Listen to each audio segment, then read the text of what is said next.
Le bilan est satisfaisant pour Christine Lagarde après sa visite officielle de 3 jours au Bénin. Un séjour pendant lequel la directrice générale du Fonds monétaire international FMI s'est assurée du respect de l'engagement pris par le gouvernement lors de sa récente visite sur le sol de l'ex-Dahomey. Vous aviez pour ambition de vous attaquer à la réduction de la pauvreté en dépensant mieux et plus dans le domaine de l'éducation et de la santé, et vous aviez pour ambition d'établir des règles de bonne gouvernance permettant d'inciter les investisseurs à regarder le Bénin avec une perspective favorable. Je crois que de ces grands axes-là, clairement, votre gouvernement est en train de démontrer qu'il peut tenir ses paroles. La performance économique du Bénin en 2018 sera supérieure à celle de 2017, soit environ 6%, a ajouté l'ancienne ministre de l'économie de Nicolas Sarkozy. Une déclaration pourtant en net déphasage avec la réalité du pays. Pour certains, le Béninois lambda a un niveau de vie complètement déplorable et tous les secteurs sont atteints. Pour eux, la politique économique développée depuis quelque temps par le gouvernement ne va pas dans le sens d'une croissance inclusive et surtout dans le sens de la politique de réduction de la pauvreté désormais paradigme du FMI. Le président béninois convaincant rassure pourtant de l'arrivée à bon port. Nous avons, en moins de 18 mois, réussi avec le Parlement à faire voter une cinquantaine de lois de progrès.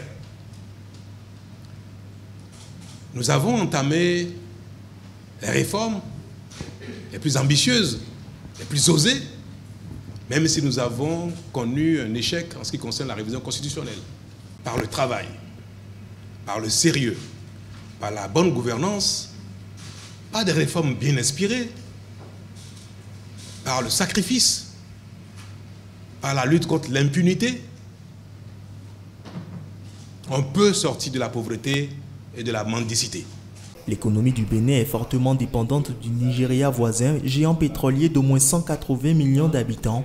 Le Nigeria, qui avait fortement souffert de la chute des prix du pétrole, est sorti cette année de la récession. Le Bénin a conclu au mois d'avril dernier avec le FMI un programme économique et financier d'un montant d'environ 83,310 milliards de francs CFA, soit 127 millions d'euros, en soutien au programme Bénin Révélé, nom du programme d'action du gouvernement en place depuis moins de 2 ans.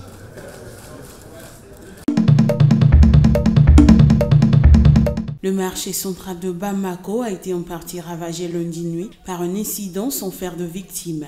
Un coup dur pour les commerçants de ce marché situé en plein cœur de la capitale malienne. Les importants dégâts causés sont estimés à des centaines de milliers d'euros.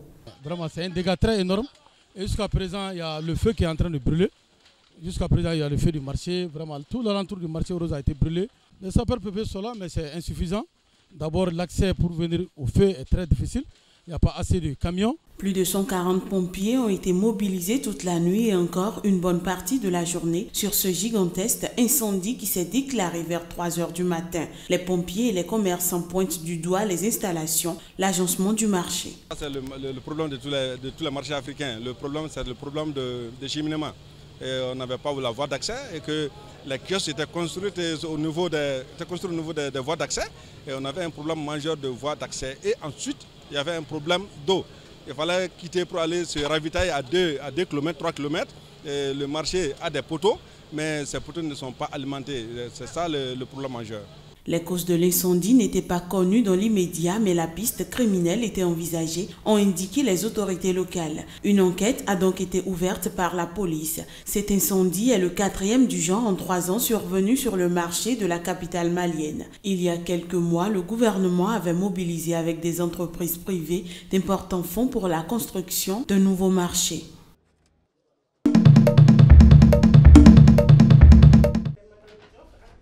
Dans cette petite entreprise de livraison de repas à Dakar, c'est l'heure des comptes pour Mariem Assietou Diagne. Depuis quelques mois, fini le papier, cette commerçante utilise Weebly, une application de comptabilité lancée en 2015. Pour tirer les factures, avant on utilisait des facturiers, ça prenait beaucoup de temps, on utilisait beaucoup de papier et tout, et financièrement aussi, c'était pas ça. Mais depuis qu'on a commencé à utiliser la tablette, ça nous simplifie le travail. Ça nous permet aussi de faire un suivi client, de savoir les clients qui sont réguliers, le nombre de commandes et aussi combien de plats on sort par jour. Au Sénégal, les commerçants de proximité utilisent toujours des facturiers et cahiers clients manuscrits, mais le numérique gagne du terrain. Plusieurs compagnies proposent des solutions digitales. Cette application peut s'acheter seule ou avec une tablette et une mini-imprimante pour environ 200 €.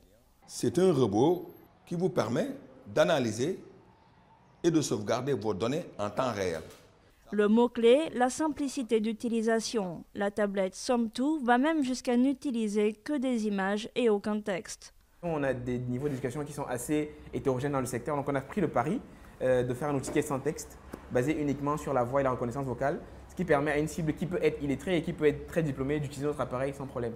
Weebie et Somme-Tout comptent à eux deux pour l'instant environ 150 utilisateurs. Un marché balbutiant, mais dont le potentiel est considérable. Au Sénégal, la moitié des commerces sont des entreprises individuelles.